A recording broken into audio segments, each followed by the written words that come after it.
quiet little cul-de-sac had always felt so safe and sleepy, the perfect place to raise a family. That all changed last summer when the Thompson place next door went up for sale. Nobody had seen the retired couple who lived there for months before realtors finally got involved. The new owner turned out to be a balding, middle-aged man who kept largely to himself. We'd wave politely whenever our paths crossed, but he never said much, usually hurrying inside like he had something to hide. At first, his reclusive nature didn't raise any red flags. Some people just prefer their privacy after all. It was only after a few odd incidents that a darker possibility began to cross my mind. Strange sounds would emerge periodically from his yard late at night, like something heavy being dragged around, followed by ominous thuds. I chalked it up to yard work or home renovations, trying to convince myself all was normal. Then neighbors' pets started disappearing one by one. We all thought they must have gotten loose until the number of missing animals grew too high to be coincidence. I spotted the new neighbor lurking in his backyard at dusk, with a large tarp draped over his shoulder once. When he turned and our eyes met, the icy look in his eyes sent chills down my spine. It was around this time that articles about a notorious serial killer nicknamed the Dismemberer started circulating again in the local news. He had apparently fled police years ago after multiple confirmed murders. His prey of choice: young women and household pets. A photo accompanying one article made my blood run cold. It was unmistakably my strange neighbor staring back at me. I confided my fears to my family immediately, but without any proof of criminal activity next door, the police could do nothing but add him to their person of interest file again. We lived in torment, not knowing what monstrous acts he might be committing right under our noses behind closed doors.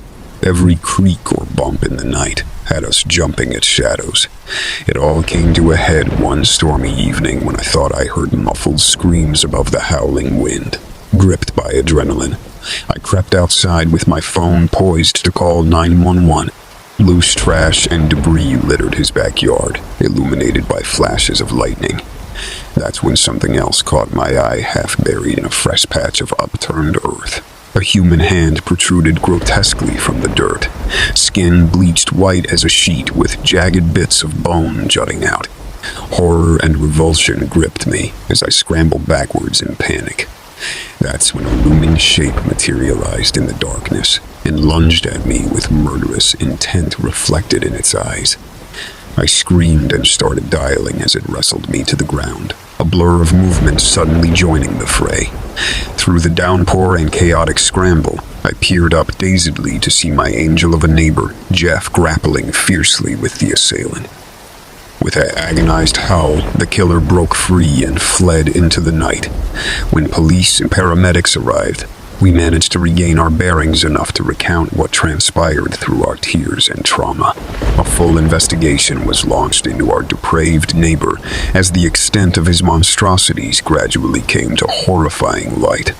Several remains were unearthed, identified as victims who went missing in the area over the past few years. The families finally had closure, but I'll never forget the unspeakable evil that lurked so closely under the guise of normalcy, preying on innocence right before our eyes. Trust nobody, for you truly never know what hides behind closed doors.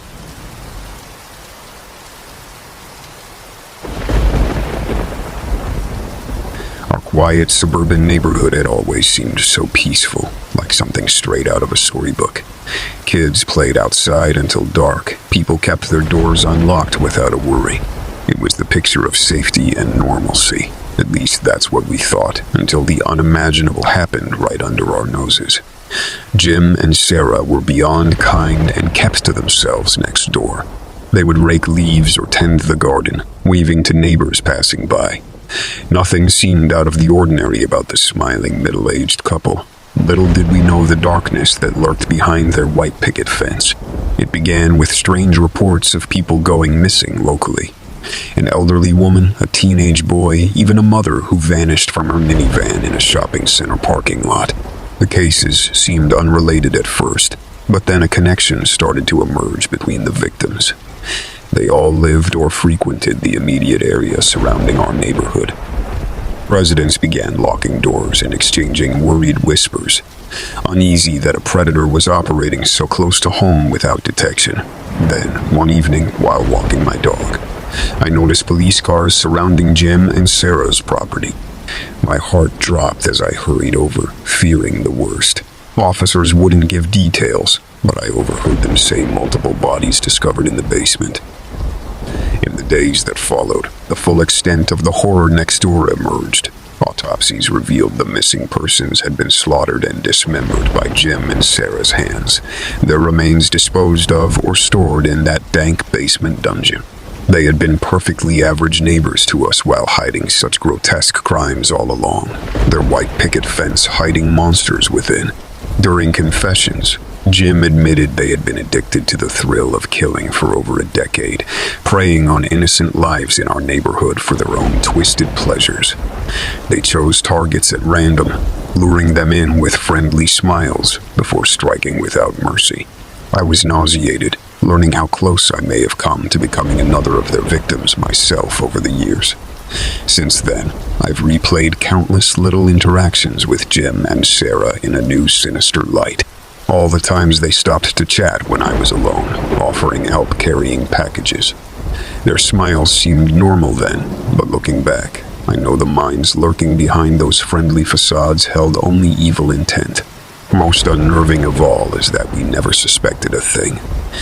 Anyone could be hiding that kind of monstrous secret identity. I'll never feel completely safe again, always wondering if more killers could be hiding next door, disguised as average Joes. A simple knock could invite the worst kind of evil right into your home. No neighborhood is truly safe when evil hides behind friendly facades, blending in while the body count silently rises all around. The smiling faces may change, but the monsters remain, so stay vigilant and keep your guard up. After all, you never know who really lives next door.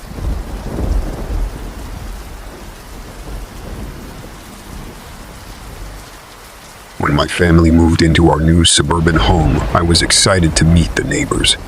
Our next door neighbors, Bob and Linda, seemed like the perfect typical neighborhood couple. Bob was friendly and helped my dad with yard work on the weekends. Linda often brought us baked goods and invited my mom to her book club. They had lived in the area for years and knew all the best spots. Over time, I started to notice strange things about Bob. He often seemed to be watching our house from the living room window. Anytime I was outside playing, I could feel his eyes following my every move. He started finding excuses to come over more often, usually when I was home alone. His comments became more uncomfortable over time. I shrugged it off as an eccentric old neighbor at first, but my alarm bells really started ringing when neighborhood pets began disappearing one by one. Then a local teenage boy went missing as well. The police investigated Bob at the request of concerned parents, but found nothing concrete to charge him with. Everyone started keeping a closer eye on their kids when outside, though. That's when Bob's fixation on me turned outright chilling. He started showing up on our doorstep uninvited whenever my parents weren't home, insisting on coming in to check on me. I made excuses to avoid being alone near him, but could feel his irritation growing at my evasiveness. One afternoon, I heard a loud crash from the side of our house and ran to investigate, only to come face to face with Bob standing too close with an unhinged look in his eyes. He muttered something about us being together soon before I bolted inside and locked the door. Over the next few days, anonymous gifts started appearing on our porch, addressed to me that had an unmistakable familiar smell I recognized from Bob's house. His stalking was escalating dangerously, and I just knew deep down he was responsible for the other disappearances plaguing our neighborhood. I confided my fears about Bob to my parents, who visited the police station again. This time they obtained a search warrant for his property based on the suspicious activity and growing mountain of community concern. What they found buried shallowly in his expansive backyard confirmed their worst nightmares. Row upon row of unmarked graves containing the remains of missing pets and people over the years, most recently including the teenage boy. Bob was arrested and confessed under questioning to being a serial killer who had flown under the radar all these years, living unassumingly as the friendly neighbor. They say he targeted our family after seeing me playing outside, hoping to add me to his gruesome collection. I shudder to think what would have happened if the police hadn't searched when they did. I can never feel truly safe walking by that vacant house now, knowing the horrors that occurred right beneath our noses for so long next door without any idea. It goes to show you really don't know what evil may be hiding behind closed doors. Even in a place that seems so familiar, trust no one, not even those who have been your neighbors the longest.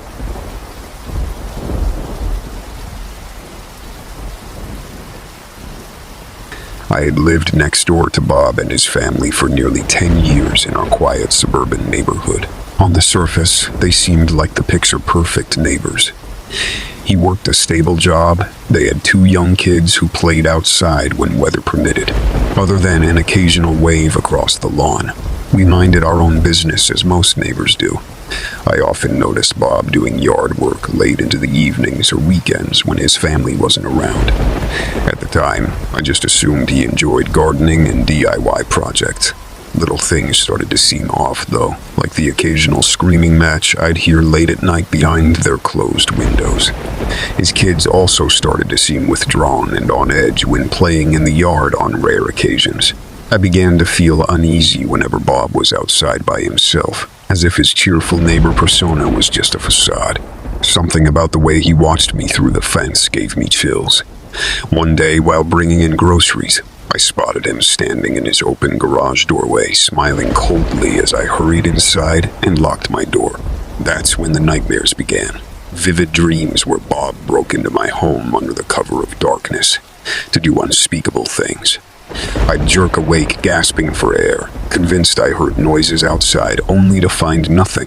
My usually sound sleep was plagued with a sense of impending doom. That's when the police showed up out of the blue one afternoon with questions about Bob. As it turned out, they had been investigating him for months on suspicion of abusing his family behind closed doors. What's more, Bob's co-workers began coming forward with alarming statements about the secrets he let slip at work. Dark fantasies of murder and dismemberment painted a terrifying picture of the facade cracking to reveal a monster within. Late one night, I heard a series of screams coming from Bob's house that chilled me to the bone. Without thinking, I dialed 911 and rushed outside to find his front door hanging open. Chaos ensued as officers swarmed the property with guns drawn, met by more blood-curdling screams.